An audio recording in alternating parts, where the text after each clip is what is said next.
Then ये कुछ elements है जो फेस कर रहे हैं, ठीक है। Authority, poverty, equality, indoctrination, ill health, suppression of inquiry and expression, regionalism, provincialism and nationalism, ये सारी चीजें हैं जो पाकिस्तान में फेस कर रहे हैं। सबसे पहले अथॉरिटीज क्या तो से तंग है, जो हायर अथॉरिटीज हैं वो अपनी मर्जी से सब कुछ करते हैं और वो उनको ये इस चीज से गर्ज नहीं है कि कैलिबर पर है भी कि नहीं है, बच्चे किस एज के बच्चे पढ़ेंगे, नो, बस they are just fulfilling their duties.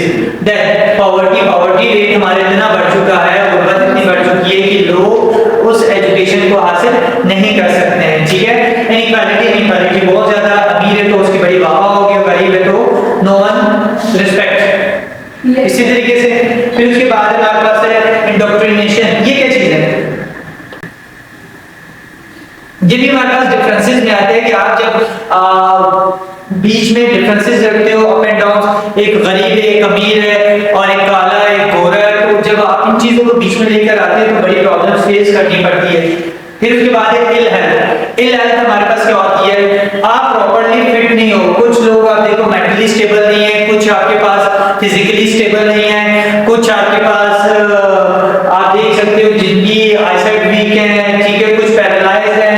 Ill health भी हमारे पास बहुत ज्यादा यहाँ देखने को पड़ती है। कुछ लोगों की खुराक नहीं है। अगर हम अपनी न्यू जनरेशन को देखें तो न्यू जनरेशन हमारी वैसे ही खत्म है। क्यों खत्म है? बिकॉज ऑफ मोबाइल आप कह सकते हो, बिकॉज ऑफ उसके पीछे बहुत से हमारे पास रीजंस है कि क्योंकि हमारे पास यहाँ पे वो उस लेवल की हमारे पास आपके पास कुछ भी फूड नहीं आता जिस लेवल का वो होना चाहिए। Is it?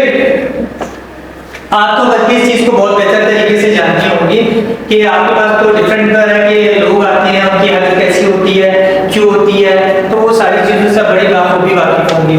तो इन हेल्थ भी हमारे पास एक प्रॉब्लम है।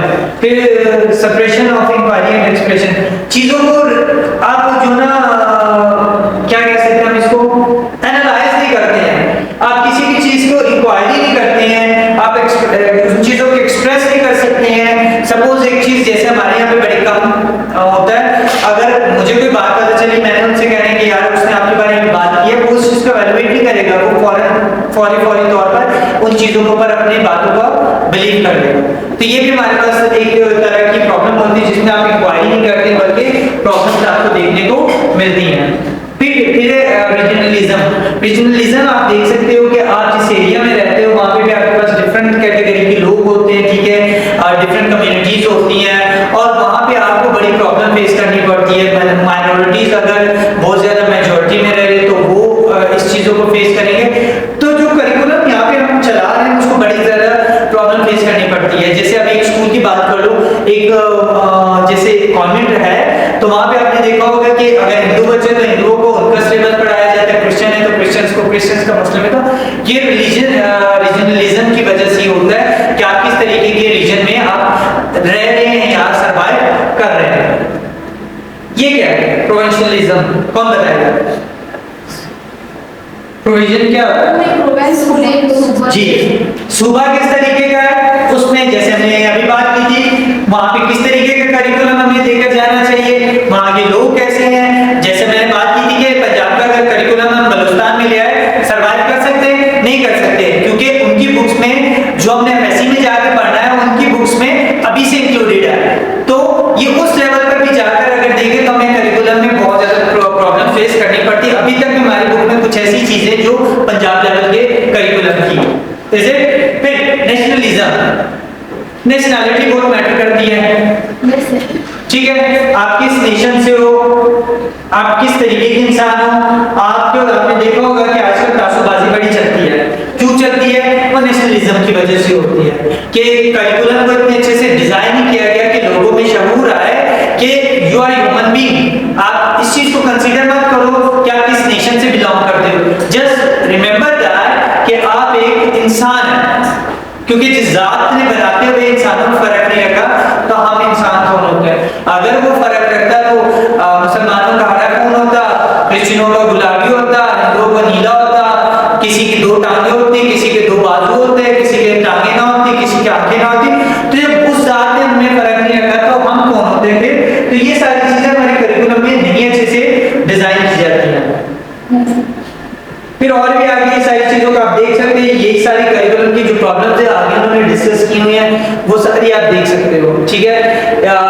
इंस्टीट्यूशनल लेवल या इंस्ट्रक्शनल लेवल पे जो प्रॉब्लम्स है वो भी आपके सारे बताई गई है, ठीक है। ये सारी प्रॉब्लम्स हैं जिनको आप अपने डेली लाइफ में 100 में से 80% तो आप इनको डेली बेसिस पे देखते हो, ठीक है, जो आपको फेस करने को मिलती है। ग्लोबलाइजेशन लेवल पे भी आपको ये देखने को मिलेगी प्रॉब्लम्स, ठीक है। इनसे रिलेटेड कोई अगर कोई क्वेश्चन है तो आप पूछ सकते हैं, क्योंकि आगे सारे की पॉइंट्स में वो पॉइंट पढ़ते ही आपको समझ आ जाएगी। तो इस वजह से मैं आगे इसको नहीं कर रहा, क्योंकि मैं असाइनमेंट्स में जो आपकी मिस्टेक्स वगैरह वो आप चेक करके मैं आपको हाईलाइट करके दूंगा, ताकि आपको पता चले कि क्या मिस्टेक्स थी। यहाँ तक कोई कंफ्यूजन या कोई प्रॉब्लम क्लियर है सब? ये हमारे चैप्टर नंबर 5 तो जो कंप्लीट हो चुका है। इसके पीछे हमारे रह गए 2 चैप्टर्स रह गए हैं। आई वाज थिंकिंग कि वो आप लोगों को मैं असाइनमेंट दे दूं, टॉपिक्स असाइन कर दूं, जो कि कल और परसों के लिए, क्योंकि 2 चैप्टर है। अगर आप कहते हैं कि नहीं इसमें नहीं करते, हम जो नेक्स्ट सब्जेक्ट है उसमें असाइनमेंट कर लेंगे, इसमें मैं खुद आप लोगों को ये चैप्टर पढ़ा दूं, तो भी आप बता सकते हो।